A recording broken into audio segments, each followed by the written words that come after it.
could you call at 2 a.m. when everything has gone wrong?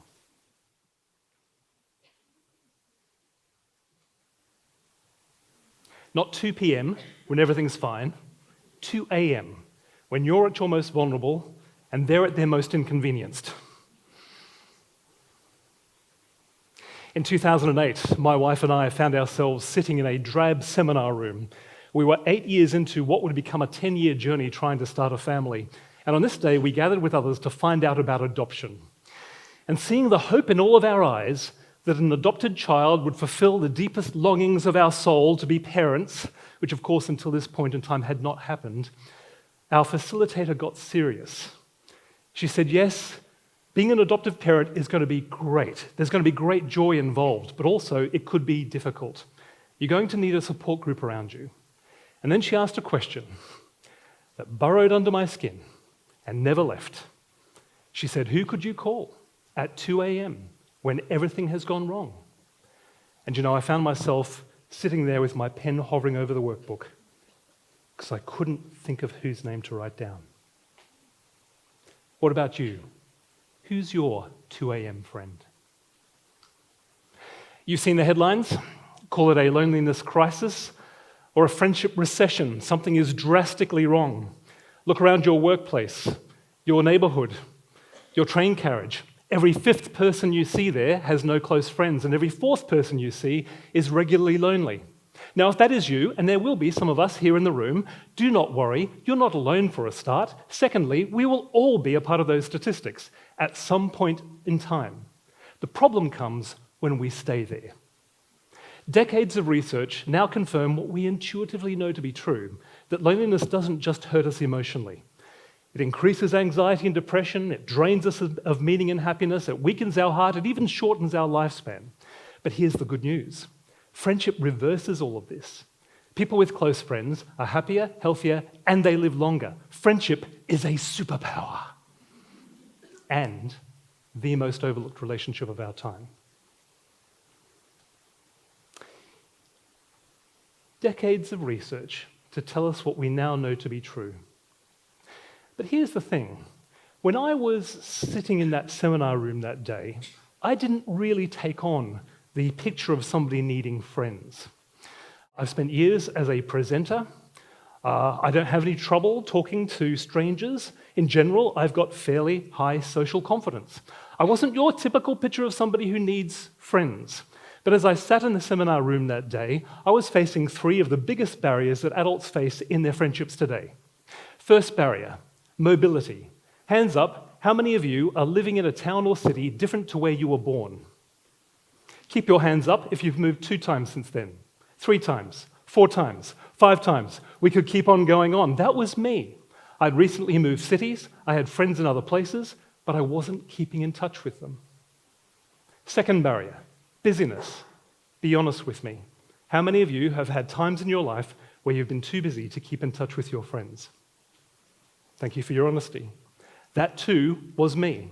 But did you know that it takes 50 hours of meaningful contact to move a relationship from an acquaintance to a casual friend alone, let alone a good friend or a 2 a.m. friend? 50 hours. Simply put, I wasn't putting the hours in. And thirdly, there's neglect. Because for decades now, our culture has pushed friendship off into the shadows while we've shone the spotlight on its prettiest sibling, romance. If there's anybody who doesn't believe me, all you have to do is take out your Spotify playlists. When you get home this afternoon, I challenge you to find one song in your playlist, one song about friendship. And I'm not just talking about that cutesy song from Toy Story. If you find that one song about friendship, you will find that it is a mere drop in an ocean of love songs. Everybody knows the date of Valentine's Day. How many of you know the date of International Friendship Day? Our schools have sex ed, but little friendship ed.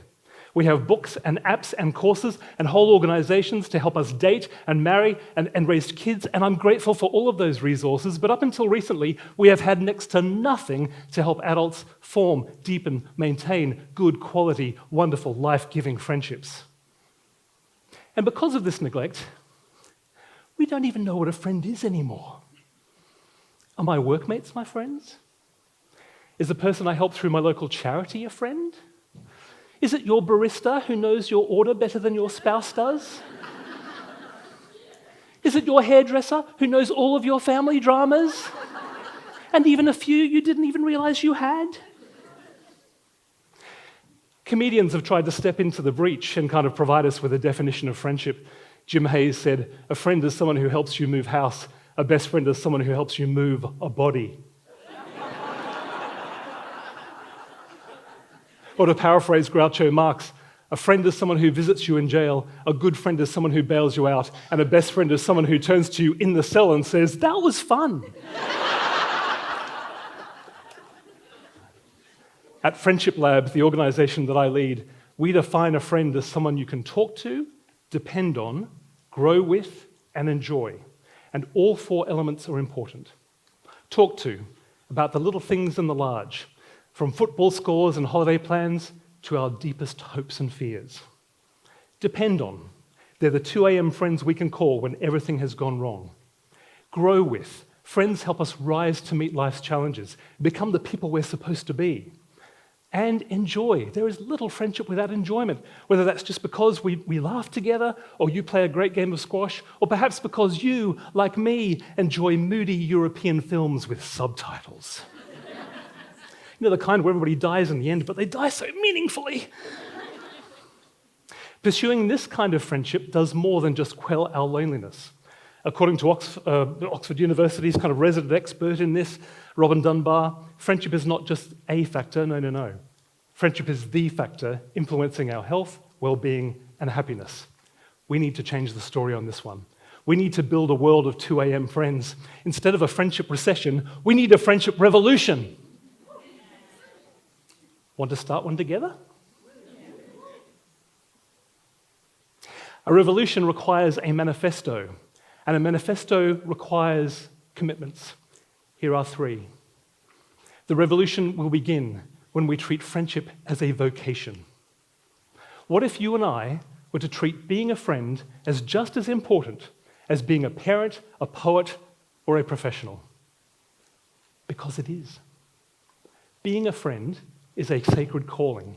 Having a friend is a sacred trust. And just as we read books to become better parents, and we practice to become better poets, and we take courses to progress our professions, treating friendship as a vocation means getting skilled. People. It is time that we rediscovered, maybe even discovered for the very first time, the forgotten, the unspoken rules of friendship. The revolution will begin when we put friends before screens. One of the romances that continually puts friendship into the shadows is the romance we have with our devices. Hour upon hour, we gaze lovingly into its eyes, caressing. Yes, we're all busy. But when the average person spends 5 hours a day watching streaming video alone, that's the ONS figures, 5 hours a day, the problem is not so much time, it's priority. A check-in text to your friend will take you 10 seconds. A catch-up call will take you about 10 minutes. A meetup will take just 1 hour out of your week. Do that, and you'll still have time to watch people renovate homes you'll never afford. Or get voted off an island. We need to return our gaze to where it's most important, to where it's most valued, where it's most needed, putting people before pixels and friends before screens. And the revolution will begin when we embrace the risk of mutuality. If you are always the giver, that is not friendship. That is charity. And if you are always the receiver, that is not friendship. That's dependence. Friendship is a dance of giving and taking, seeing and being seen, hearing and being heard, knowing and being known. And funnily enough, it's this mutuality that actually makes it risky. It can be easy always being the giver. It saves you from being vulnerable about your own needs. And it's sure easy always being the receiver when everybody kind of surrounds you and focuses on you and listens to you and does what you want to do. It saves us from the sacrifices that friendship requires. Cooking meals when they're sick, giving up weekends when they need to leave, move house, giving up sleep when they call at 2 a.m. But there is no friendship without this mutual vulnerability and sacrifice. And when we taste it for real, it can bring a tear to our eyes. In 2018, my father was diagnosed with cancer. To complicate matters, he was also my mother's carer. And they lived in Australia, so there were a few stressful days as we tried to work out what to do. That's when a man from Dad's church stepped into our lives. His name was Helmut. He didn't know us, we didn't know him, but he'd heard about our situation and he wanted to help. 2 days later, he appears on the front doorstep with a notepad. He comes in, he sits down, he starts making his way through a list that he's made up. He says, okay, when the chemotherapy starts, you're going to need somebody to deliver meals to you. I'll arrange a cooking roster. Lawns. Who does your lawns?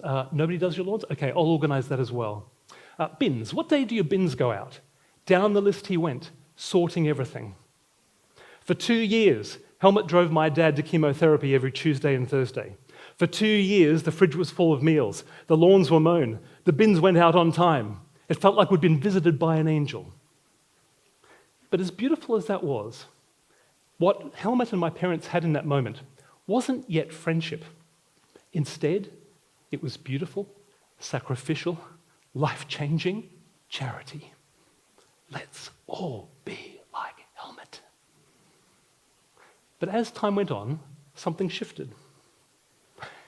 As those Tuesdays and Thursdays racked up, Helmut found that in my parents, he had somebody that he could talk to about the little things and the large, and depend on to work through his own problems, and to grow with as they encouraged each other, and to enjoy. In fact, Tuesdays and Thursdays became his favorite days of the week. My father's battle with cancer ended in September 2021. Helmut was there, carrying the coffin. Not all relationships of charity can, or indeed should, become friendship. But this one did.